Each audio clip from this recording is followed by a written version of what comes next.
సీయోను వాసులారా ఆ దినమున యెహోవా నామమునందు ఆ దినమున యెహోవా నామమునందు ప్రార్థించువారు రక్షణ నొందేదారు ప్రార్థించువారు రక్షణ నొందేదారు సీయోను వాసులారా సీయోను వాసులారా సకల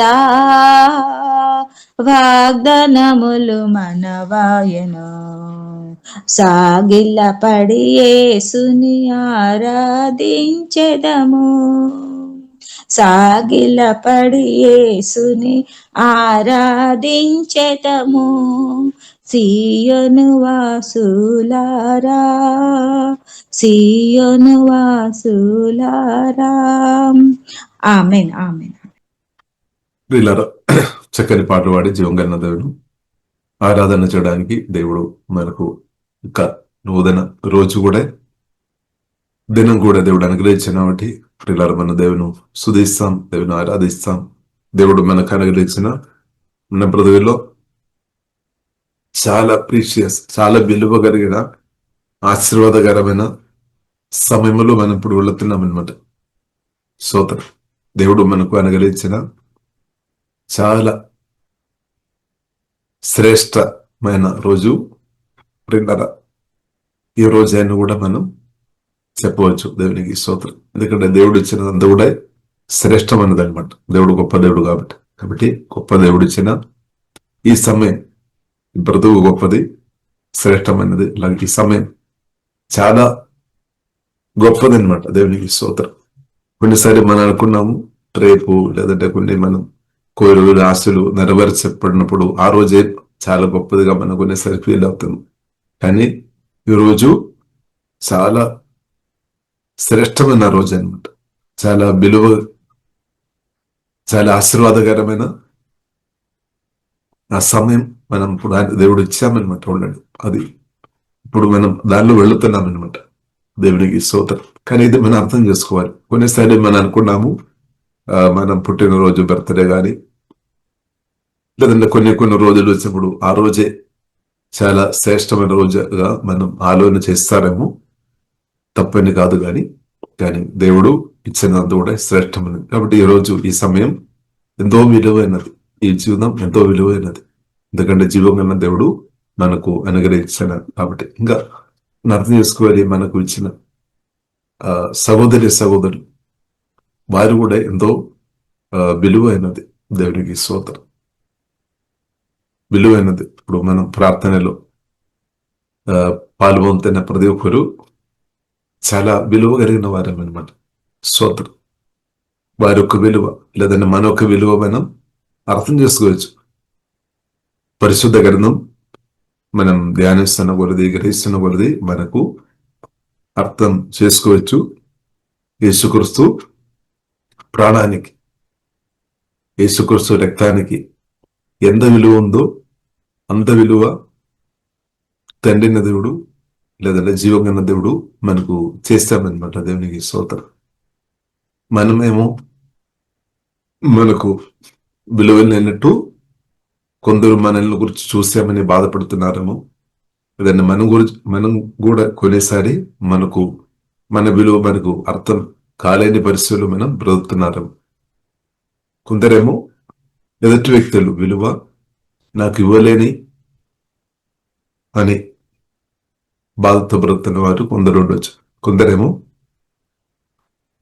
దేవుడు మనకు అనుగ్రహించిన విలువ అర్థం చేసుకోకుండా పనికిరాని బ్రతుకు సమయం వ్యర్థం చేసిన వారు మనం చూడొచ్చు. దేవుడు ఎంత గొప్పవాడని అర్థం చేసుకోలేని వారనమాట. సమయానికి విలువ అర్థం చేసుకోలేని వ్యక్తులు దేవుడు ఎంత విలువ కలిగిన వాడు, ఎంత శ్రేష్ఠుడని అర్థం చేసుకోలేని వ్యక్తులు అనమాట. దేవుడు ఎంత గొప్పవాడని అర్థం చేసుకొని ఉండే దేవుడు ఇచ్చిన సమయం కూడా ఎంతో ప్రాముఖ్యమైనదని పరిశుద్ధాత్మ అన్నది అర్థమవుతుంది. స్తోత్రం. కాబట్టి ఏదైనా ఇప్పుడు ప్రియులారా మనం సత్యం. మనం జీవం ఉన్న దేవుడు ఇంత గొప్పవాడని మనం గ్రహించిన కొలది మాత్రమే దేవుడిచ్చిన సమయం గాని, దేవుడిచ్చిన బ్రతుకు గాని విలువ కలిగినదని అర్థం అవుతుంది అనమాట. అర్థం అవ్వాలి అంటే దేవుని మనం అర్థం చేసుకోవాలి.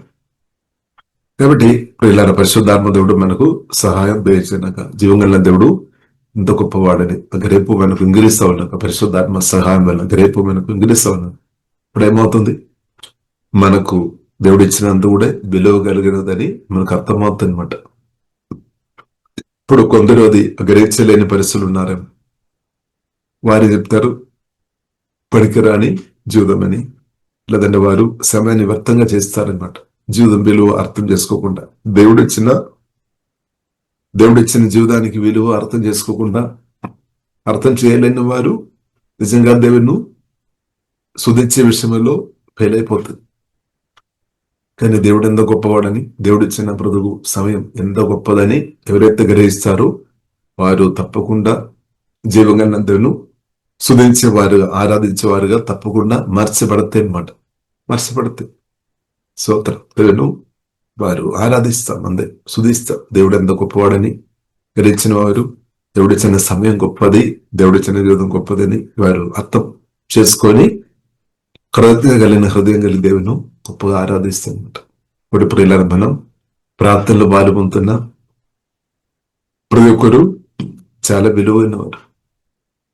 మిగిలిన వారు అప్పుడు విలువ లేదని మనం చెప్పడానికి వీల్లేదు. దేవుడు తన సాదృశ్యంలో, స్వరూపంలో నరిని లేదంటే మనిషిని దేవుడు నిర్మించాం. కాబట్టి ప్రతి ఒక్క మనుషులను కూడా దేవుడు చాలా విలువగా దేవుడైతే చూస్తున్నామని ప్రియులారా మనం అర్థం చేసుకోవాలి. అందుకొరకే తండ్రి అయిన దేవుడు తన ప్రియ కుమారుడు, దానికంటే గొప్పది తండ్రికి ఏం లేదు. ఇప్పుడు తన ప్రియ కుమారుని పంపించేస్తామన్నమాట. ప్రియ కుమారుడే తన ప్రాణం పెట్టారు మానవుల కొరకు, నా కొరకు, మీ కొరకు, మానవులందరి కొరకే. కాబట్టి తండ్రి అయిన దేవుడు మానవులందరినీ కూడా సేమిగా ప్రేమించినట్టు ప్రియులారా మనం అర్థం చేసుకోవచ్చు. మనుషులందరినీ కూడా దేవుడు కొందరికి ఒక ప్రేమ, కొందరికి ఇంకా వేరొక ప్రేమ అని కాదు, కానీ దేవుడు ప్రియులారా మనం చూసినట్లయితే దేవుడు లోకమును ఎంతో ప్రేమించింది. అందరినీ ప్రభు జీవంగా దేవుడు ప్రేమిస్తున్నామన్నమాట. దానిలో మనం కూడా ఉన్నామన్నమాట. కాబట్టి ఎవరు బాధపడే అవసరం లేదు. కొందరిని ఎక్కువ ప్రేమిస్తున్నారు, కొందరిని తక్కువ ప్రేమిస్తున్నారు అని కాదు, కానీ దేవుడు అందరినూ ప్రేమిస్తున్నారు. కానీ కొందరు ప్రేమ అర్థం చేసుకొని దేవుని యొక్క మార్గంలో నడుస్తున్నాము, దేవుని శుద్ధిస్తున్నాము, దేవుని ఇష్టం చేసుకుని బ్రతం వారిని దేవుడు ఇంకా దీవిస్తున్నాం, అంతే. కాబట్టి ఇప్పుడు ఇలా మనం అర్థం చేసుకోవాలి, దేవుడు మనకిచ్చిన ఈ సమయం చాలా విలువైనది, ఈ జీవితం చాలా విలువైనది. మనమేమో వేచున్నారని, విలువైనది ఏదైనా నాకు ఇంకా ఇవ్వాలని, విలువైనది దేవా మీరు ఇవ్వాలని కొందరు వేచున్నారని. వేచున్న వారందరూ ప్రియులారా మనం అర్థం చేసుకోవాలి, దేవుడు ఇచ్చిన ఈ సమయం లేదంటే దేవుడు ఇచ్చిన జీవితం, దేవుడిచ్చిన ప్రసంట్ మనకు దేవుడు అనుగ్రహించిన దాని యొక్క విలువ గ్రహించలేని స్థాయిలో ఉన్నా కాబట్టి, అంటే దానికి అర్థం వారు గుడ్డితనములు ఉన్నామన్నమాట. ఆత్మీయ గుడ్డితనములో ఉన్నామన్నమాట. ఆత్మీయ గుడ్డితనములు ఉండే అది అర్థం కష్టం అనమాట. ఆత్మజ్ఞానం తక్కువ ఉండే, అది దేవ జ్ఞానం తక్కువ ఉండే కూడా అది అర్థం అవడం కష్టం. దుగురిగా ప్రార్థన చేయాలి, దేవా మీ ఆత్మకణలు తెరవము, ఆత్మజ్ఞానం తెరవు, దయచేయము, వాక్య సత్యాలు గురించి కృప నాకు దయచేయము. వాక్యం చదివిన మాత్రం సరిపోలేదన్నమాట. చదవడం మంచిది, మన అనుకున్న చదివిన మాత్రం సరిపోతుంది. వాక్యం విన్న మాత్రం సరిపోవడం లేదు, వినాలి, చదవాలి, కానీ పరిశుద్ధాత్మతో కలిసి చదవడం నేర్చుకోవాలి. ఎందుకంటే పరిశుద్ధాత్మ దేవుడు మర్మాలు విప్పాలి, ఓపెన్ చేయాలి, వాక్య సత్యాలు మనకు చూపాలి అనమాట. కాబట్టి హోలీ స్పిరిట్ ప్రెసెన్స్ మనకు చాలా, ఆ దేవుని సహాయం మనకు అవసరం అనమాట.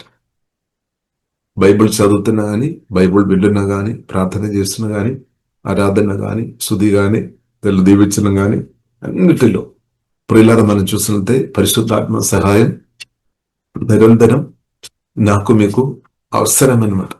పరిశుద్ధాత్మ దేవుని సహాయం మనకు నిరంతరం అవసరం. నిరంతరం అవసరం అనమాట, కంటిన్యూస్.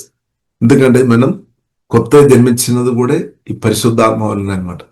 మన కొత్తగా జన్మించినప్పుడు పరిశుద్ధాత్మ వలన, వాక్యం ద్వారా పరిశుద్ధాత్మ వలన, వాక్యం పరిశుద్ధాత్మ దేవుడు కాబట్టి వాక్యం ద్వారా పరిశుద్ధాత్మ దేవుని యొక్క సహాయం ద్వారా మనం బోర్న్ అగైన్ మనం కొత్తగా జన్మించామన్నమాట. గోడ్స్ ఫామిలీలోనికి వచ్చేస్తాం, దేవుని రాజ్యంలోనికి వచ్చేసి. కాబట్టి కొత్తగా జన్మించినప్పుడు మన ఆత్మీయ జీవితం ప్రారంభించేది వాక్యం ద్వారా పరిశుద్ధాత్మ వలన అనమాట. కాబట్టి వాక్యం గురించి పరిశుద్ధ గ్రంథం మనకు నేర్పిస్తుంది, నిత్యమైనది అనమాట. ఇటర్నల్ దేవుని యొక్క వాక్యం వర్డ్స్ వేర్ నిత్యమైనది అనమాట. సోదర్ అందుకొరకు పరిశుద్ధ గ్రంథం మనకు నేర్పిస్తుంది, వాక్యం ద్వారా పుట్టిన వారు కూడా జీవం కలిగిన పరిశుద్ధమైన దేవునితో కలిసి నిత్యం బ్రతుకుతాయి అనమాట. అంటే మరణం లేదనమాట. కొత్త జన్మించిన మన ఆత్మకు ఆత్మీయ మరణం లేదు, ఆత్మీయ మరణం లేదనమాట. నిత్యం బ్రతుకుతాయి అనమాట. ఎవరితో? జీవం కలిగిన దేవునితో. చాలు, దేవునికి స్తోత్రం, హల్లెలూయా. కాబట్టి మనం ఇంకా బాధపడాల్సిన అవసరం లేదు, మనం మరణం అంటే భయపడాల్సిన అవసరం లేదు. హల్లెలూయా. మరణాన్ని ఇచ్చిన దేవుడు, పునరుత్థానుడు ఉన్న దేవుడు. యేసుక్రీస్తుకు ఇంకా మరణం లేదు, యేసుక్రీస్తుకు మరణం లేదు, ఇంకా మరణించలేదన్నమాట. ఒక్కసారి యేసుక్రీస్తు మరణించ, అది కూడా మన నిమిత్తమే, లేదంటే మరణించలేదు. యేసుక్రీస్తు ఒకసారి మరణించాం 2000 సంవత్సరాల క్రితమే, అది మీ నిమిత్తమే అనమాట, నా నిమిత్తమే, మానవులందరి నిమిత్తం అనమాట. ప్రతి ఒక్క మనిషి నిమిత్తం, వారి కొరకే అనమాట. యేసుక్రీస్తు ప్రియులారా ప్రాణం పెట్టి మీ కొరకే, నా కొరకే. అంటే నేను మీరు అస్సలు మరణించవద్దు, ఆత్మీయంగా చనిపోయిన స్థాయిలో ఉండవద్దు, జీవగల దేవుని నుండి దూరంగా ఉండవద్దు అని తండ్రి కోరారు. కాబట్టి యేసుక్రీస్తు తండ్రి కోరిక నెరవేర్చారు, తన మరణం ద్వారా నెరవేర్చామన్నమాట. ప్రాణం పెట్టే యేసుక్రీస్తు తెలుసు, నేను ప్రాణం పెట్టినా కానీ నా తండ్రి నన్ను బ్రతికిస్తాడు. యేసుక్రీస్తు తెలుసు, దేవునికి స్తోత్రం, నా తండ్రి నన్ను బ్రతికిస్తాడు. నేను మరణించినా కానీ, దైవజ్ఞానములో క్రీస్తుకు తెలుసు అనమాట, నేను మరణించినా కానీ తండ్రి జీవాధిపతి, జీవనిచ్చే దేవుడు, బ్రతికిచ్చే దేవుడు అనమాట. బ్రతికిచ్చే దేవుడు, మన దేవుడు బ్రతికించే దేవుడు, బ్రతుకు ఊపిరిచ్చే దేవుడు అనమాట, ప్రాణం ఇచ్చే దేవుడు, జీవశ్వాస ఉదయ దేవుడు అనమాట. ఆ దేవుడు మరలా బ్రతికిస్తాడని, బ్రతికింప చేయగలను అని ప్రభువుకు తెలుసు. స్తోత్రం, స్తోత్రం, హల్లెలూయా. కాబట్టి ఇప్పుడు ఇలా మనల్ని కూడా దేవుడు బ్రతికించామన్నమాట. మనం కూడా ఒకప్పుడు పరిస్థితి చచ్చిన స్థాయిలో ఉన్నాం. ఎఫెసీయులకు రాసిన పత్రిక 2వ అధ్యాయం 1వ వచనంలో చూడొచ్చు. పాపం నిమిత్తం, అతిక్రమం నిమిత్తం మనం చచ్చిన స్థాయిలో ఉన్నాం అనమాట. చచ్చిన స్థాయిలో ఉన్నాం. కోళ్ళు డబ్బు ఉండొచ్చు, ఆస్తులు ఉండొచ్చు, కారు ఉండొచ్చు, బెంగళం ఉండొచ్చు, అన్ని ఉన్నా కానీ చచ్చిన స్థాయిలో ఉండే, ఆత్మీయంగా మరణించిన స్థాయిలో ఉండే ఏ మేలు, ఆత్మీయంగా మరణించిన స్థాయిలో ఉండే ప్రియులర ఏ మేలు. ప్రియులర కోళ్ళు డబ్బు ఉన్నా సరే, ఆస్తిపాస్తులు ఉన్నా సరే, స్తోత్రం, అన్ని వస్తువులు ఉన్నా సరే, చేతి నిండా డబ్బు ఉన్నా సరే, మంచి అందం ఉన్నా సరే, ప్రియులర మనం ఆత్మీయంగా చచ్చిన స్థాయిలో ఉండే చివరికి ఏమవుతుంది? ఆత్మీయంగా మరణించిన వారి గురించి పరిశుద్ధ గ్రంథం మనకు నేర్పిస్తుంది. పాపక్షమాణం పొందలేని వ్యక్తి, ఆత్మీయంగా మరణించిన వ్యక్తులు, వారు ఆత్మ పాదాల నరకములోనికి వెళ్ళడానికి అవకాశం ఉంది, వెళుతుందన్నమాట.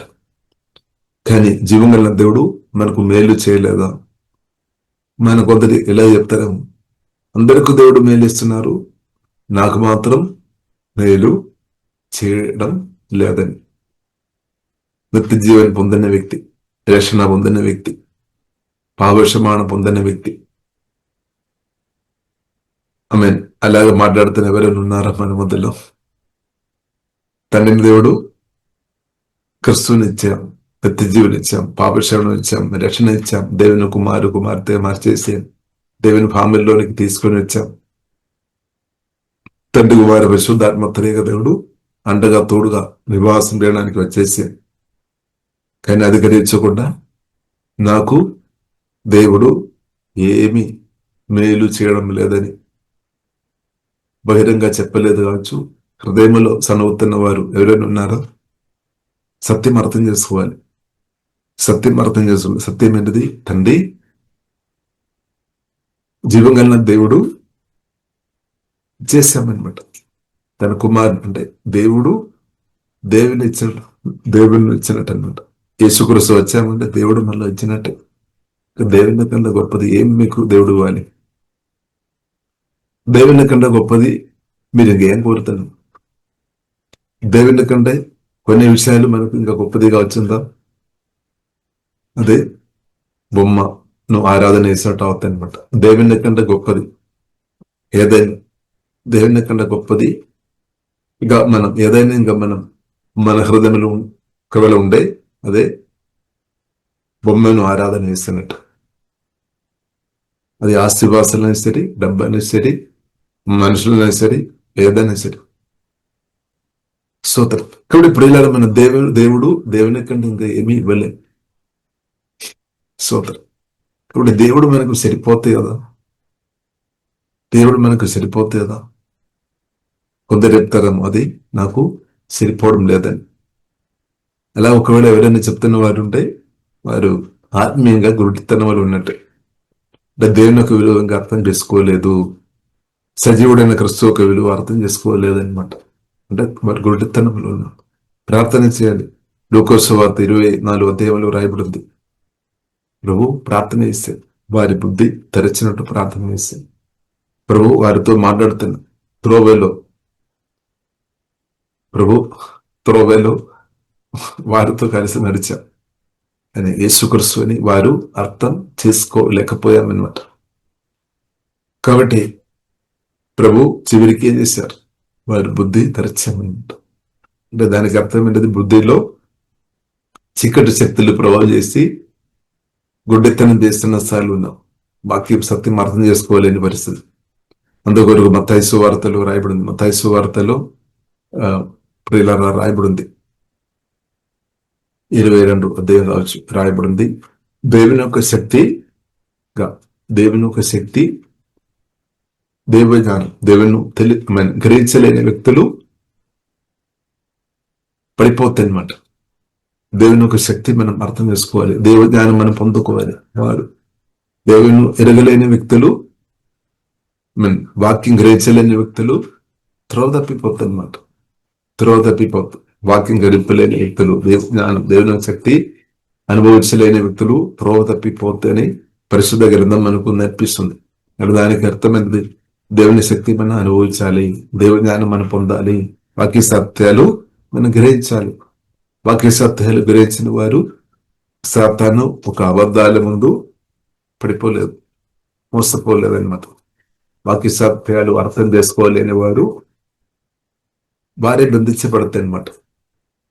వాక్య సత్యాలు అర్థం చేసుకున్న వారు యోహాను సువార్త 8వ అధ్యాయంలో రాయబడింది. కుమారుడు స్వాతంత్ర్యం ఇచ్చే ప్రభు అనమాట. విడిపించే దేవుడు, గంధకాల నుండి బయటకు తీసుకొని దేవుడు, అబద్ధాల నుండి అర్ధ సత్యాల నుండి బయటకు తీసుకొని రావడానికి యేసుక్రీస్తు ఒక మాట సత్య మాటకు సాధ్యమైన మాట. సూపర్. ఇప్పుడు ఇలా మనం అర్థం చేసుకోవాలి, దేవుడు మనకు ఇచ్చిన మేలు ప్రియులారా మనం చూసినట్లయితే ఇది అర్థం చేసుకోవాలి, చాలా గొప్పదని మాట. మనం కొందరు చెప్తారేమో నాకు ఇంకా మేలు చేయలేదని. కాబట్టి ప్రియులారా మనం అర్థం చేసుకోవాలి, తల్లి దేవుడు యేసుక్రీస్తును అనుగ్రహించామంటే, నిత్యజీవిని అనుగ్రహించాము. రక్షణ బైబిల్ గ్రంథం మనకు నడిపించి గొప్ప రక్షణ అనమాట. దాన్ని మన మనసులో చిన్నగా చూస్తున్నారు, కానీ పరిశుద్ధ గ్రంథం చాలా స్పష్టంగా నేర్పిస్తుంది. గొప్ప గ్రేట్ సాల్వేషన్ అనమాట దేవుడు ఇచ్చేది. మన దాన్ని మాట్లాడి చిన్నగా చెప్తున్నారు. దాని యొక్క విలువ అర్థం చేసుకోకుండా నిత్యజీవన్ చాలా గొప్పది, పాపక్షమానం చాలా గొప్పది. పరిలో మామూలు విషయం కాదు. పాపక్షమానం అంటే పాపమైన కాలంలో మనం చూడవచ్చు. ఎవరైనా పాపం చేసుకుని ఉంటే, పాపం చేసిన స్థాయిలో ఉంటే తర్వాత గొర్రెలను బలిగా అర్పించాలి, ప్రాయశ్చిత్తం చేయాలి. దానికి చాలా ఖరీదు ఇవ్వాలి. చాలా విలువ కట్టాలి. కానీ ఇప్పుడు మనకు అదేం అవసరం లేదు. ఎందుకంటే యేసుక్రీస్తు కలువరి సిలువలో ప్రాణం పెట్టిన కాబట్టి, బలిగా గొర్రెపిల్ల బలిగా అర్పించబడిన కాబట్టి మనం సింపుల్ గా దేవుడు తీసుకుని వచ్చాం. డబ్బు ఉన్నవారైనా సరే, లేని వారైనా సరే నిత్య జీవన్ పొందాలి, పాపక్షమాన్ని పొందాలి అనే ఉద్దేశంతో అందరికీ అవైలబుల్ తీసుకొని వచ్చాం. మనమేమో ఫ్రీగా దేవుడు ఇచ్చినప్పుడు దాన్ని విలువ లేనట్టు చూస్తుందండి. కాబట్టి ప్రియులను మనం అర్థం చేసుకోవాలి. దేవునికి తెలుసు మనము విలువ పెట్టి కొనలేదు నిత్య జీవన రక్షణ, పాపక్షమ తండ్రికి తెలిసి మనం విలువ పెట్టి కొనలేదు. కొందరు చెప్తారేమో, నాకు మంచి జాబ్ వచ్చని చెప్తే నన్ను దీవించుండే, మంచి నా బిజినెస్ కానీ నువ్వు దీవించుండే నన్ను కొనేస్తామని కొందరు ఊహిస్తారు. అది ఒకటి ఊహ మాత్రం, కళ మాత్రమే ఉంది. ఎన్ని కోట్లు సంవత్సరం బ్రతికినా కానీ, మనం సంపాదించిన కానీ పెట్టిన కానీ అది కొనలేదన్నమాట. విషయం కొనలేదు, విలువ పెట్టి కొనేది కాదు. ఈ సంపాదన ద్వారా ఇచ్చి కొనేది కాదనమాట. విలువ పెట్టి కొనడానికి వీల్లేదు. తండ్రికి తెలుసు, సర్వజ్ఞానం అని. అందుకొరకు తండ్రి ఏం చేశాడు, ఇక ఉచితంగా చేస్తామన్నమాట. ఇప్పుడు ఉచితంగా ఇచ్చామంటే దానికి విలువ లేనట్టు దేసి అనుకోకండి. విలువ లేనట్టు దేసి అనుకోకండి. దానికి విలువ ఉంది. నా మనసు నేర్పించాను, విలువ ఉంది అనే చెప్పాలి. విలువ లేదని ఒకవేళ చెప్పినా అది శాతం చెప్తారు, అబద్ధం చెప్తారు. కానీ దేవుడు చెప్పలేదు, పరిశుద్ధాత్మ దేవుడు చెప్పలేదు. ఇప్పుడు నేను అర్థం చేసుకో, రక్షణ గ్రేట్ సాల్వేషన్ అనమాట. గొప్ప సాల్వేషన్ దేవుడు చేస్తే. కాబట్టి గొప్ప సాల్వేషన్ పొందిన మనం దేవుడు మనకు మేలు చేయలేదని ఎలా చెప్పగలరు ప్రజలు? ఇప్పుడు దేవుడు మనకు గొప్ప సాల్వేషన్ ఇచ్చామంటే గొప్ప మేలు, చిన్న మేలు కాదు. కానీ మన మాటల ద్వారా దాన్ని చిన్నగా చేసుకొని వస్తున్నారు. కాబట్టి ఇప్పుడు తండ్రి దేవుడు యేసుక్రీస్తుని ఇచ్చాం, నిత్య జీవుని ఇచ్చాం, పాపక్షమను పొందాం. కాబట్టి గొప్ప మేలే దేవుడు చేశామన్నమాట, చిన్న మేలు కాదు. గొప్ప మేలు చేసి ఇది మనం అర్థం చేసుకోవాలి. దేవుడు గొప్ప మేలు చేశాం. ఆత్మీయ మరల నుండి దేవుడు బయటికి తీసుకుని వచ్చాం. ఎంత గొప్ప కార్యం! గొప్ప దేవుడు గొప్ప కార్యం చేశాం. మనం ఏం చెప్తాం? దేవుడు నా జీవితంలో ఏం చేయలేదని చెప్తాం. అంటే గుడ్డితనంలో ఉన్నట్టే, ఆత్మీయంగా గుడ్డితనం అనమాట. గొప్ప దేవుడు రక్షణ పొందిన తర్వాత కూడా నా జీవితంలో ఏమీ చేయలేదని ఎవరైనా చెప్తున్న వారు ఉండే వారు గుడ్డితనం. అంటే గుడ్డితనం యేసునామములో తొలిపోయినాక, ఆత్మకళలు తెరబడినాక, ఆత్మ చెవులు తెరబడినాక,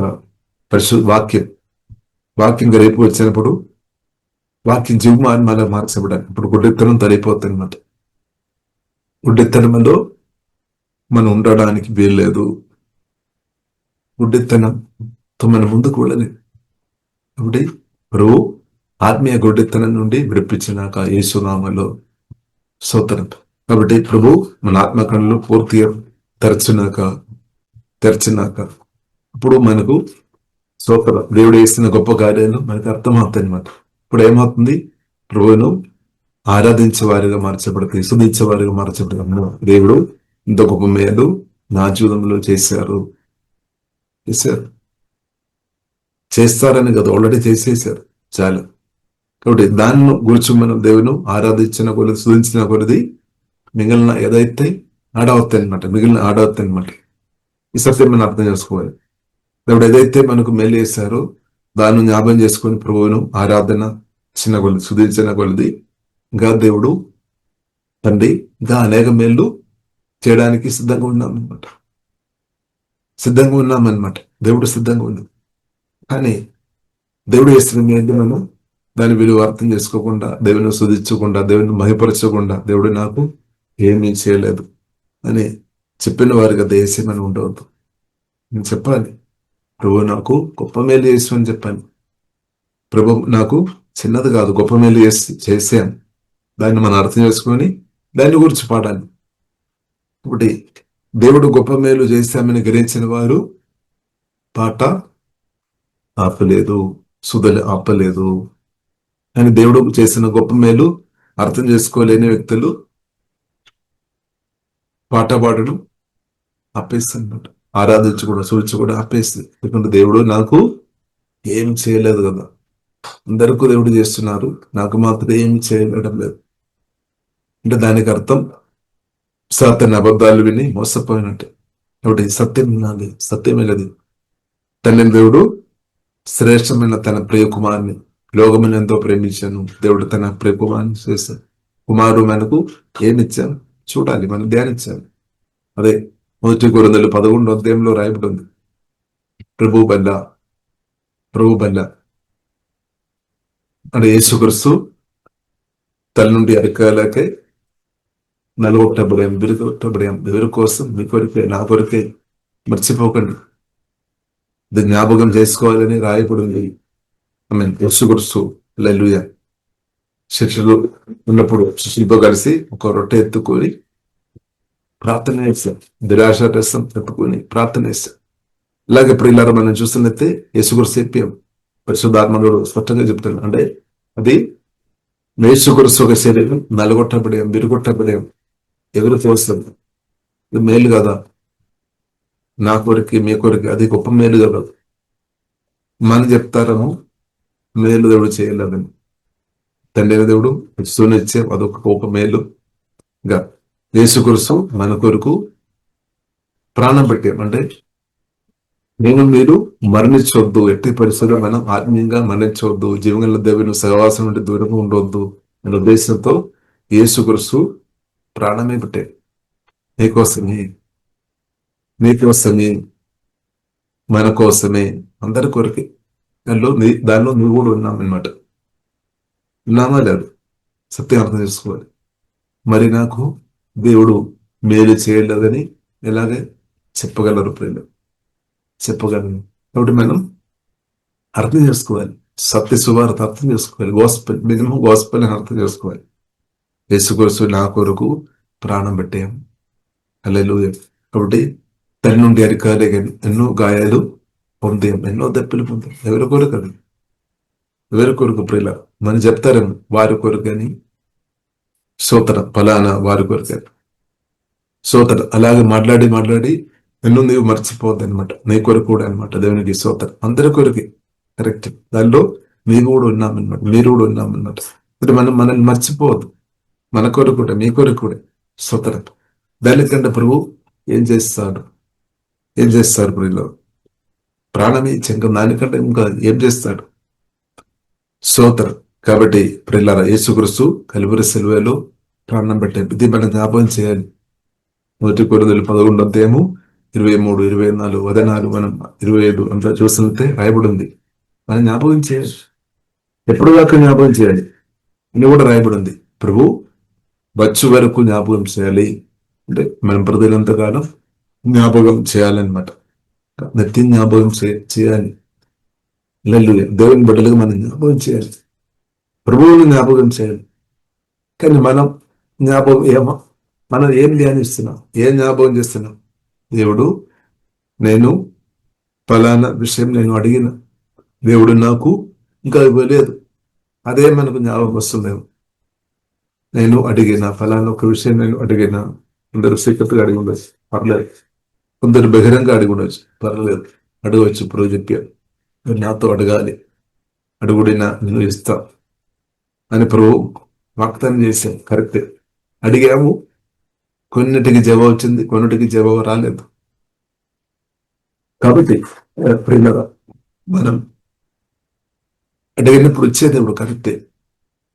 కాబట్టి అడిగినప్పుడు కొన్నేది దేవుడు ఇవ్వలేదు అంటే సోదరం, దాన్ని బట్టి అదే మనం జ్ఞాపకం చేసుకొని యేసుక్రీస్తు దేవుడు నన్ను ప్రేమించడం లేదు అనే ఒక సంకల్పం లేదంటే ఊహలోనికి, ఆలోచనలోనికి వచ్చిన స్థాయిలో ఒకవేళ పొద్దున ఉన్నారేమో అంటే ప్రదేశం మనం అర్థం చేసుకోవాలి, దేవుని అర్థం చేసుకోవాలి. దేవుడిని కూడా మనం తప్పు పట్టవద్దు.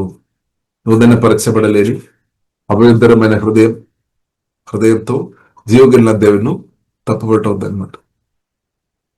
అపవిత్రమైన తలంపులతో జీవగల దేవుని దేసి పరిశుద్ధన దేవుని తప్పు పట్టవద్దు. పరిశుద్ధన దేవుని మనం తప్పుపట్టి ఉంటే ఎవరికి నష్టం? మనకి పరిశుద్ధన జీవగల దేవుని తప్పుపట్టిన స్థాయిలో ఉంటే మనకే నష్టం. మర్చిపోకండి. అది దయచేసి మనం జీవగలన దేవుని హృదయ పరచబడింది అని మనం మనస్సు ఒక చూపులో జీవగలన దేవుని దయచేసి తప్పుపట్టకండి. కాబట్టి మనం జ్ఞాపకం చేయాలి. ప్రభువుని ప్రియులారా మనం జ్ఞాపకం చేయాలి. అన్నదైన ప్రభువుని జ్ఞాపకం చేయాలి. మన సమస్యల కంటే ప్రభువుని జ్ఞాపకం చేయాలి. ప్రజల కంటే ఎక్కువ మనం ప్రభువుని జ్ఞాపకం చేయాలి. జీవగలన దేవుని జ్ఞాపకం చేయాలి. అన్నిటికంటే ఎక్కువ జ్ఞాపకం చేయాలి. జీవగలన దేవుని జ్ఞాపకం చేయాలి. ఎందుకంటే జీవగలన దేవుని జ్ఞాపకం చేస్తున్నప్పుడు, దేవుడు చేసిన మేలు జ్ఞాపకం చేసినప్పుడు దేవునితో ప్రేమ మనకు ఇంక్రీస్ అవుతాయి అనమాట. దేవునితో ప్రేమించే విషయం ప్రేమలో మనం ఇంక్రీస్ అవ్వాలి. కాబట్టి ఎఫెసీయులకు రాసిన పత్రికలో ప్రేరణ గ్రంథము 2వ అధ్యాయం ఎఫెసు సంఘానికి గురించి ప్రభు చెప్తున్న మాట ఉంది. నీకు ఒక లోపం ఉంది అని ఎఫెసు సంఘం గురించి దేవుడు చెప్పారు. ఏంటిది లోపం? నీవు మొదటిగా నన్ను ప్రేమించినట్టు ఇప్పుడు ప్రేమించడం లేదు. మొదటిగా నీకున్న ప్రేమ ఇప్పుడు లేదు. మన పరిస్థితి ఎలా ఉంది? మొదటిగా మనం దేవుని ప్రేమించా అదే ప్రేమలో మనం ఇంక్రీస్ అయ్యామా లేదా తగ్గిపోయామా? జీవగలన దేవుని ప్రేమించే విషయంలో మనం ఇంక్రీస్ అవుతున్నామా తగ్గిపోతున్నామా? ఇంక్రీస్ అవుతున్నామంటే మన సత్యాలు గ్రహించున్నట్టు దేవుని మనం ఎరిగినట్టు అనమాట. లేదు, మనం జీవగలన దేవుని ప్రేమించే విషయంలో మనం తగ్గిపోతున్నామంటే డేంజర్, ప్రమాదంలో ఉన్నట్టు. గుడ్ న్యూస్ కాదు. కాబట్టి ఎఫెసు సంఘం గురించి మనం చూసినట్లయితే హిస్టరీ చెప్తుంది. తర్వాత సంఘం అక్కడ లేకుండా పోయామన్నమాట. దీపస్తంభం అంటే దీపం లేని పరిస్థితులు అంటూ, ఎందుకంటే దేవుని ప్రభువుని ప్రేమించే విషయంలో తగ్గిపోయినా కాబట్టి. ఇప్పుడు దేవుని ప్రభువుని ప్రేమించే విషయంలో మన పరిస్థితి ఎలా ఉంది? ప్రేమించే విషయంలో ఇంక్రీస్ అవుతున్నామా తగ్గిపోతున్నామా? మన పరిస్థితి ఎలా ఉంది? ఎఫెసు సంఘ పరిస్థితి మనకు రావద్దనమాట. వారు మంచివారు. ఎఫెసు సంఘం గురించి మనం పత్రికలో మనం చూసినట్లయితే ప్రభువును ప్రేమించే వారని రాయబడింది. వారు మంచి కార్యాలు చేసిన వారని రాయబడింది. మంచిది. ఒకప్పుడు మంచి వెలుగు ఉన్నవారు, ఒకప్పుడు దేవుని కొరకు మంచిగా వాడబడిన వారు. కానీ దేవుని ప్రేమించే విషయంలో తగ్గిపోయినా కాబట్టి సంఘం కూడా అక్కడ లేని పరిస్థితుల్లోనికి వచ్చేసామన్నమాట. అంటే అలాంటి పరిస్థితి మన బతుకులో రావద్దు. కాబట్టి మనం ఏం చేసుకోవాలి? ప్రభువును జ్ఞాపకం చేయాలి. ప్రభు మనకు మేలు చేస్తామని సత్యం అర్థం చేసుకోవాలి. అంటే అబద్ధం నమ్మవద్దు. సాతాను ఏం చెప్తాడు? నీకు దేవుడు ఏమీ మేలు చేయలేదు కదా, లేదంటే ఫలానా విషయంలో మేలు చేయలేదు కదా, నీ సాతాను అటువంటి అది వాయిస్ వినిపిస్తుంది. ఎందుకంటే సాతాను ఉద్దేశం ఏంటిది? నిన్ను ఏ విధమైన సరే క్రిస్తు యొక్క ప్రేమ నుండి దూరం చేయడమే, జీవగల దేవుని నుండి ఏ విధమైన దూరం చేయడమే. మొదటి అందరం మనం చూసినట్లయితే సత్య సువార్త వినకుండా చేస్తాడు దెయ్యాలు, రక్షణ పొందకుండా చేస్తాడు. రక్షణ పొందని వ్యక్తి రక్షణలో ఎదుర్కొన్న దెయ్యాలు మనసు డైవర్ట్ చేస్తాడు, ప్రయత్నం చేస్తాయి అన్నమాట. కాబట్టి ఆ ట్రాప్లో కూడా మీరు ఉన్నారేమో. కాబట్టి ఇప్పుడు ఇలా మనం అర్థం చేసుకోవాలి. మనకు యేసయ్య స్వరం చాలు. అన్యని స్వరం అంటే సాతాను స్వరం మనకు వద్దు ప్రియులారా. యేసు కూడా స్పష్టంగా చెప్పారు. యోహాను సువార్త 10:20 స్పష్టంగా చెప్పారు. యేసు గురుసు గొర్రెల గొప్ప కాపరి, మంచి కాపరి మేలు చేయలేదు, అసలు మేలు చేశాం, తన ప్రాణం పెట్టాం. గొడవలు వచ్చినప్పుడు జీదగాడు పారిపోతాయి, కరెక్ట్. కానీ నిజమైన కాపరి, మన ప్రాణ కాపరి, ఆత్మ కాపరి, జీవ కాపరి ప్రభు అయిన యేసుక్రీస్తు సాతాను చేరి నుండి మనల్ని రక్షించుకోవడానికి వరకు ప్రాణం పెట్టేసా. అంతే ప్రూఫ్ చేసే మంచి కాపరి అని ప్రూఫ్ చేసా. స్తోత్రం, హల్లెలూయా. నేను జీవ కాపరి అని ప్రూఫ్ చేశామన్నమాట. నేను మీ ప్రాణ కాపరి, ఆత్మ కాపరి, జీవ కాపరి, మంచి కాపరి అని యేసుక్రీస్తు తన ప్రాణం పుట్టే కాదు, మాట కాదు. మొదటి యోహాను 3వ అధ్యాయంలో రాయబడింది 17వ వచనంలో. మాటలు మాత్రం కాదు, ప్రేమ అంటే మాట మాత్రం కాదనమాట. మాటల్లో ప్రేమించాలి, కరెక్ట్. కానీ క్రియ కూడా ఉండాలి అన్నమాట. పరిశుద్ధ గ్రంథం మనకు నేర్పిస్తుంది. నేను ప్రేమిస్తున్నా ప్రభువా, నేను నిన్ను ప్రేమిస్తున్నా, ఐ లవ్ జీసస్ అని మనం చెప్తున్నారేమో. కానీ క్రియలు లేదు అంటే పెదవులతో ఉన్న ప్రేమ అది సరిపోలేదన్నమాట. హృదయపూర్తి ఉన్న ప్రేమ దేవుడు కోరుతున్నాం అనమాట. హృదయం నుండి వచ్చే ప్రేమ, దానిలో క్రియలు ఉంది, మాటలు ఉంది, క్రియలు అంటూ ఉండాలన్నమాట. మాటలు మాత్రం ఉన్న ప్రేమ సరిపోలేదు, క్రియ కూడా రావాలి, ఫలం కూడా రావాలి అనమాట. ఇప్పుడు యేసుక్రీస్తు ప్రియులారా మనం చూస్తుంటే నిజంగా ప్రేమించామన్నమాట. ఇంకొకరికి క్రియ చేశారు. అదే కలువరి శిలువలో మీకోసమే నా కొరకే ప్రాణం పెట్టే ప్రభు చెప్పారు. అది పరిశుద్ధాత్మ దేవుడు చెప్తే అది మనం జ్ఞాపకం చేయాలి. అది జ్ఞాపకం చేయాలి. దేవునికి స్తోత్రం. ఎవరు జ్ఞాపకం చేస్తాడు? యెషయా గ్రంథం 53వ అధ్యాయంలో చూడవచ్చు. ఎవరు జ్ఞాపకం చేస్తాడు? పొరుగుర్చు ఎవరు జ్ఞాపకం చేస్తాడు? వాక్యం ద్వారా, పరిశుద్ధాత్మ వలన, నిత్యమైన వాక్యం ద్వారా, పరిశుద్ధాత్మ వలన కొత్తగా జన్మించిన దేవుని కుమార్తె మనం జ్ఞాపకం చేయాలి.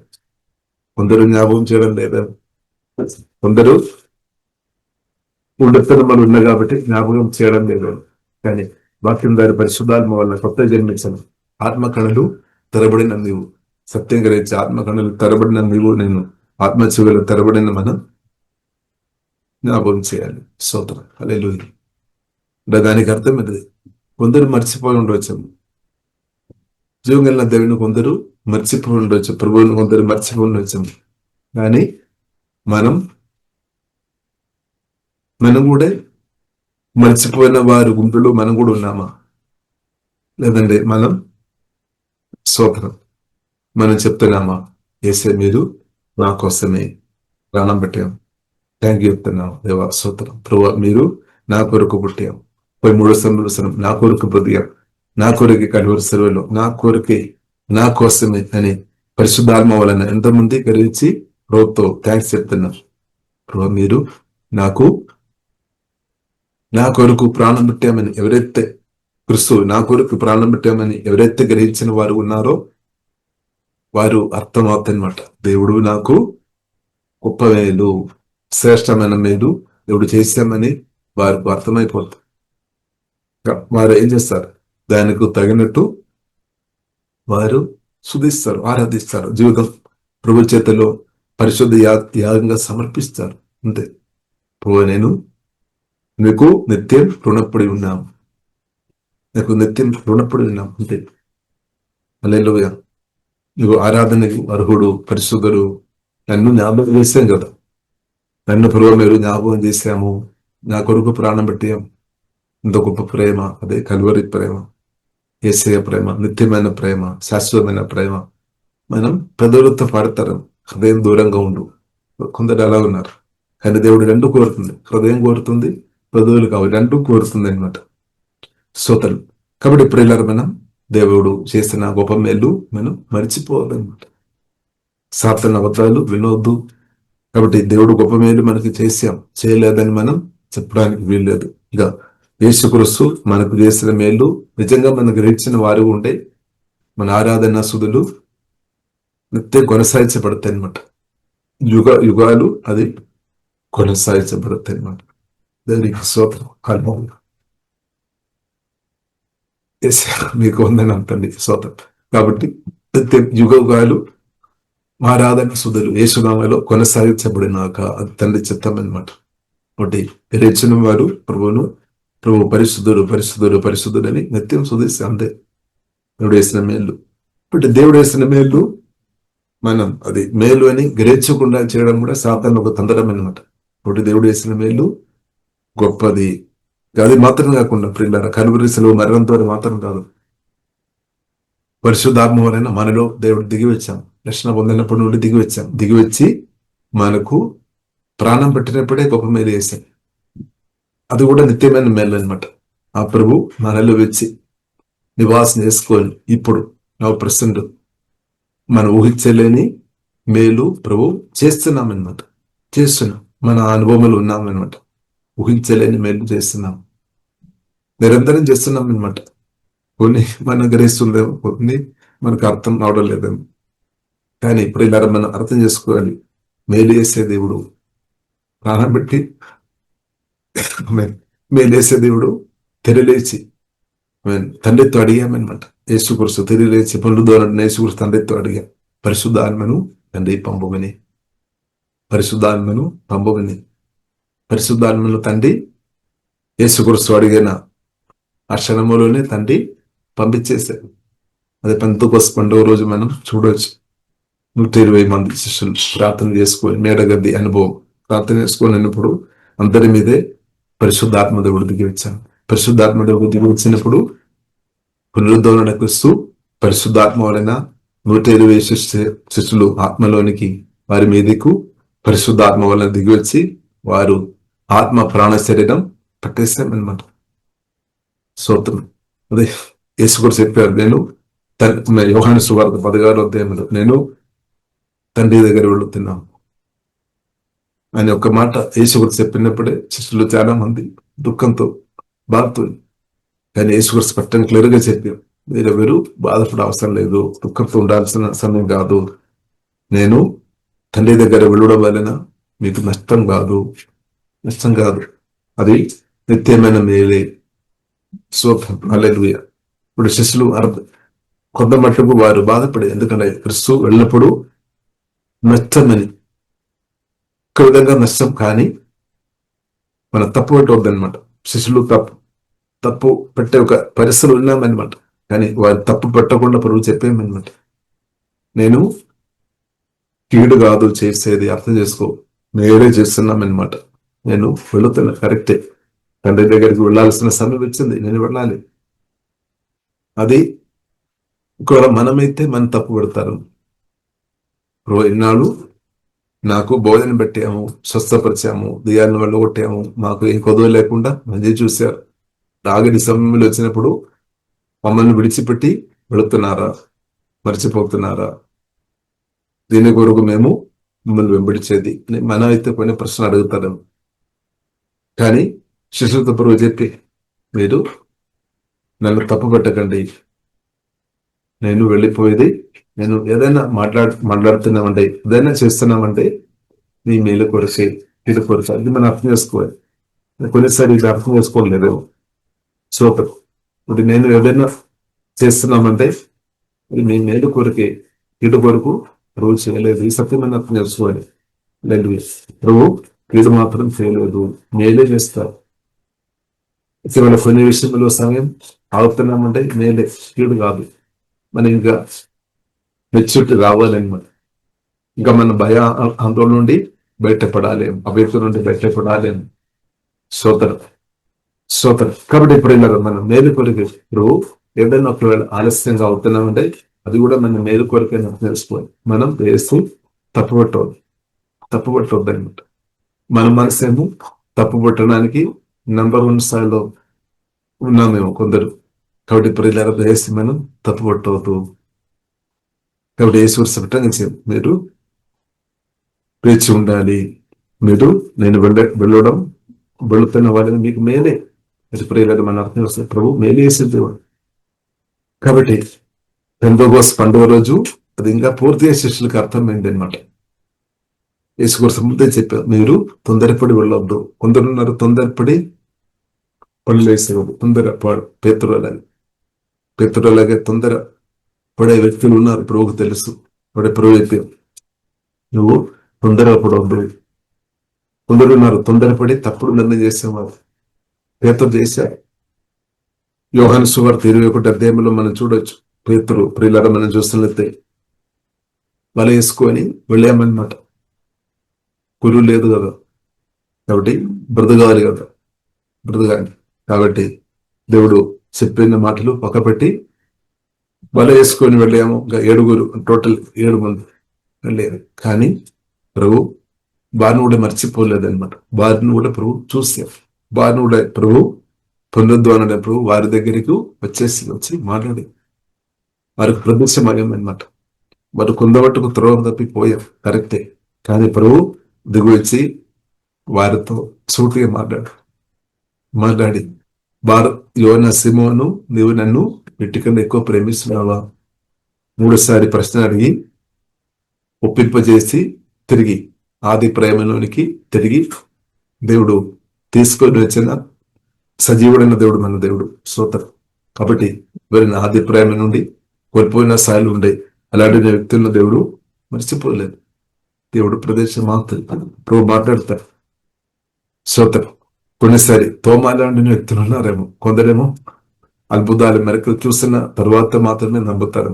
వారికి దేవుడు అద్భుతాలు ఆశ్చర్యకారులు దేవుడు దయచేయనాక. కాబట్టి ప్రదేశం అవుతుంది, సత్యం ప్రదేశం అవుతుంది. ఎందుకంటే అది కూడా ప్రేమ అనమాట. మాట్లాడతారు, అది కూడా ప్రేమ. ఎందుకంటే మనం త్రోవ తప్పిపోవద్దు అనమాట. ఎట్టి పరిస్థితుల్లో త్రోవ తప్పి పోవద్దు. నిత్యం ప్రభువు నుండి దూరంగా ఉండవద్దు. సాతాను యొక్క ప్రాముఖ్యమైన ఉద్దేశం అదని ప్రభువుకు తెలుసు అనమాట. కాబట్టి ప్రభు మనను వాక్యంలోనికి నడిపిస్తాడు, సత్యంలోనికి నడిపిస్తాడు.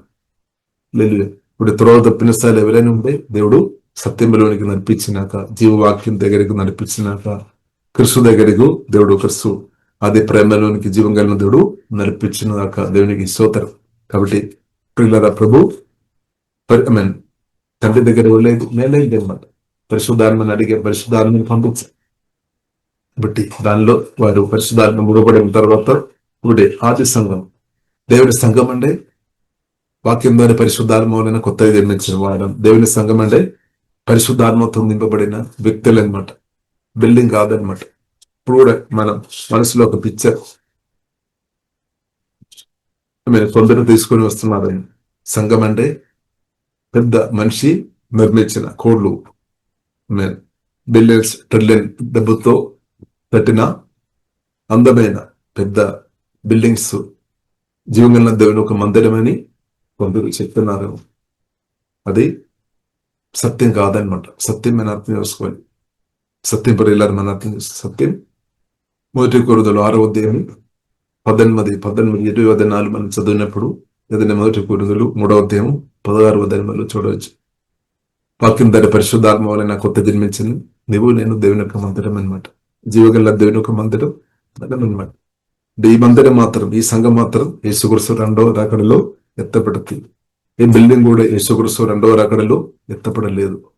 కాబట్టి జీవగల దేవుడు మనల్ని అంతగా ప్రేమిస్తున్నాం అనమాట. ప్రాణం పెట్టి ప్రేమించాము. జీవగల దేవుడు మనలో దిగి వచ్చి మనతో ఇప్పుడు నివాసం చేస్తున్నాం. ఇలాగ ప్రేమ చూపిస్తున్నాం. అది మేలు కాదా? కాబట్టి దేవుడు మేలు చేయలేదని చెప్పడానికి వీల్లేదు. దేవుడు గొప్ప మేలు చేస్తాం, ప్రాణం బట్టి మేలు చేస్తాం. అది దేవుడు మనలో దిగి వచ్చి మనకు నిరంతరం ఇప్పుడు మేలు చేస్తున్నాం అనమాట. నిరంతరం మేలు చేస్తున్నాం. అందుకొరకే మనం ఈరోజు ఊపిరి మనం బ్రతుకుతున్నాం అనమాట. హల్లెలూయా. కాబట్టి ఈ రోజు మనం బ్రతికి ఉన్నామంటే దేవుడు వేసిన మేలు. ఇప్పుడు దేవుడు మేలు చేయాలని లేదని చెప్పడానికి వీల్లేదు. అంటే మనం అర్థం చేసుకోవాలి, దేవుడు మనకు మేలు చేశాడు. ఒకటి, కొందరు మన కొరకు ప్రార్థన చేస్తున్నామంటే వారి ద్వారా దేవుడు మనం మేలు చేస్తుంది. కొందరు మనం దీవిస్తున్నామంటే వారి ద్వారా దేవుడు మేలు చేస్తుంది. కొందరు మనకు వాక్యాలు నడిపిస్తున్నామంటే దేవుడు మనకు మేలు చేస్తుంది. కొందరు సత్యములు నడిపిస్తున్నామంటే మేలు చేస్తుంది. కొందరు మనను కరెక్ట్ చేస్తున్నామంటే మేలు చేస్తుంది. కాబట్టి దేవుడు నిరంతరం మేలు చేసే దేవుడు అనమాట. ఈ సత్య ప్రియులారా మనం అర్థం చేసుకోవాలి. కాబట్టి నిరంతరం మేలు చేస్తున్న దేవుడిని మనం తిరిగి మనం కూడా నిరంతరం దేవుని స్తుతిస్తాం, ఆరాధిస్తాం, ప్రేమిస్తాం. స్తోత్రం. హల్లెలూయా. ఒకటి మా ప్రియులారా, వాక్యం ద్వారా దేవుడు మనం దీవించినాక ప్రియులారా మనం ప్రార్థన ఇస్తాం. పరిశుద్ధ మా ప్రేమ గల తండ్రి, దేవా మీరు చేసిన గొప్ప మేలు, నిత్యమైన మేలు బట్టి ఆరాధన తండ్రి. అవును తండ్రి, నిత్యం ప్రభు మీరు మేలు చేసే దేవుడు తండ్రి. స్తోత్రం. ప్రతి నిమిషాలు తండ్రి మాకు ఎన్నో మేలు ప్రభు మీరు చేస్తున్నట్టు స్తుతిస్తున్నాం తండ్రి. అది గ్రహించే కృప తండ్రి మాకు దేవం. ఆత్మకళలు ఆత్మచూలు తెరవతండి, దేవజ్ఞానత నిభమవుతండి. సాతానుకు అబద్ధాలు బ్రేక్ వేసినాం. దేవుడు ఏ మేలు చేయడం లేదని ఉన్న ఆ సాతాను ఒక పెద్ద అబద్ధం యేసులో తొలిపోయిన గద్దనేమో జీసస్ తండ్రి. ఎవరైనా మనసులో తండ్రి అలాడున్న అబద్ధాలు సాతాను పెట్టి ఉండేది తొలిపోయిన గద్దనేమో జీసస్. ప్రభావ మీరు చేసిన మేలు అందొక పదని గరేపు దవగరేపు మాకు దయచిపోతండి. మీరు పుట్టే 33 సంవత్సరం బ్రతికాం, కలువరి శిలువలో ప్రాణం పెట్టాం, సమాధి నుండి తెలియలేచాం. అంత ప్రభావమే మీరు మా కొరకు చేసిన మేలు అని రేపు దయచేం. పరిశుద్ధాత్మను మాలో దిగివచ్చాం, మమ్మల్ని మందిరంగా మార్చేసాం తండ్రి. మీ పిల్లలుగా మార్చేసాం. నిత్యం రక్షణ అనుగ్రహించాం, రక్షణలో ఎదురుకరబోయించాం. సత్యాలు గరిపి వేసిన దేవా మీ మేలు నిత్యమైన మేలని దేవా, నిత్య మేలు వేసే మా గొప్ప దేవ వందనాలు తండ్రి. ఓహే డాబా కరబిడే సువలో కోరబిడే నిత్యం తండ్రి వారి పరిశుద్ధాత్మ తండ్రి కదా మీరు మా తోడు ఉన్నవారు శుధిస్తున్నాం తండ్రి. Thank you father. తండ్రి గణపు దయచేము తండ్రి. గ్రహించుకుని నిత్యం మిమ్మల్ని శుధించే ఆరాధించే మహిమపరచ కృతజ్ఞత కలిగిన బిడ్డలుగా తండ్రి ప్రతి కృప తండ్రి మాకందరికీ తండ్రి దయచేమని ప్రత్యేక ప్రార్థన ఇస్తున్నాం తండ్రి. ప్రతి ఒక్కరిని పేరు విదేశంలో దీవిస్తున్నాం తండ్రి. మీరు అనుగ్రహించిన శ్రేష్ట ఈ బిడ్డలందరిని బట్టి శుద్ధిస్తున్నాం తండ్రి. మానవులందరిని బట్టి మేము శుద్ధిస్తున్నాం తండ్రి. తండ్రి వందన అందరినీ మీ ప్రేమ తెలుసుకొని తండ్రి మేమందరం మిమ్మల్ని శుద్ధించే కృప తండ్రి, ఆరాధించే కృప, శుద్ధించే కృప తండ్రి మాకు తండ్రి దయచేయము తండ్రి. ఓహే ఖరాబిన దేవా సెలబ్రేషన్ లైఫ్ దేవా దయచేయము తండ్రి. ప్రతి గ్రహించుకొని కలువరిసువ మీ మరణ పునరుద్ధానం ద్వారా ప్రభావ చేసిన ఆ సత్యం మేళ్ళు తండ్రి సెలబ్రేషన్ చేసుకొని తండ్రి కొనియాడుకొని ముందుకు కృప తండ్రి మాకు తండ్రి దయచేయము. సత్యం గ్రహించుకొని కొనియాడే కృప తండ్రి మాకు తండ్రి దయచేయము తండ్రి. ఓహే డాబా కరబిన సోయలో కోరబెదే సత్యాలు గ్రహించకుండా ఎవరైనా బంధించబడిన స్థాయిలో ప్రభువుని ఆరాధించకుండా మహిపరచకుండా ఎవరైనా ఉండేతండి వారితో మాట్లాడుకుంటుంది. మీరు చేస్తున్న మీరు ఎంత గొప్పదని వారు గ్రహించండు సహాయదేమవుతుంది. ఇప్పుడే కృప చూపని ప్రార్థన చేస్తున్నాం తండ్రి. మీరు చేస్తున్నా మేలు బట్టి శుధిస్తున్నాం, ఆరాధిస్తున్నాం తండ్రి. రోజు ఇచ్చినట్టు వందనాలు తండ్రి. మీరు గొప్ప మంచి కాపిరి తండ్రి, మంచి దేవుడు తండ్రి. ప్రాణ పెట్టిన దేవ ఆరాధన తండ్రి. మా ఆత్మ కాపిరి శుధిస్తున్నాం తండ్రి. యెషయా మీకు వందనాలు. ఈ మరణం జ్ఞాపకం చేస్తున్నాం మా కొరకే తండ్రి. దేవా అనుదినం మీ మరణం జ్ఞాపకం చేసుకొని దేవా మీ గొప్పతనం గొప్ప వాక్యాలు జ్ఞాపకం చేసుకొని అనుదినం మీతో కలిసి ముందుకునే కృప తండ్రి మాకు దయచేయము తండ్రి. ప్రభు వందనాలు తండ్రి, వందనాలు తండ్రి. Thank you father. మమ్మల్ని మరచిపోలేని మా గొప్ప మీరు ఆరాధన తండ్రి. మూడు మిమ్మల్ని జ్ఞాపకం చేస్తున్నాం. Thank you father. చేస్తున్న మేలు బట్టి స్తోత్రం. చేయబోతున్న మేలు బట్టి శుధిస్తున్నాం తండ్రి. దేవా ఈ ఆన్లైన్ మీటింగ్ పాల్గొని అందరిని బట్టి శుధిస్తున్నాం తండ్రి. మీరు అక్కడ మేము ముందర ఎత్తపడిన గుంపులు ప్రభావ తండ్రి దయచేయము. మహిమాగలదా మీకే అభిస్తుంది. యేసునామములో ప్రార్థన చేస్తున్నాము గొప్ప మా పరమ తండ్రి. ఆమేన్ ఆమేన్. తండ్రి నా దేవుని యొక్క ప్రేమ, యేసుక్రీస్తు కృప, పరిశుద్ధాత్మ దేవుని యొక్క నిరంతర సహవాసం అందరికీ ప్రార్థన చేస్తున్న విషయంతో యేసుక్రీస్తు రెండవ రాకడ దాకా కూడినాక ఆమేన్ ఆమేన్.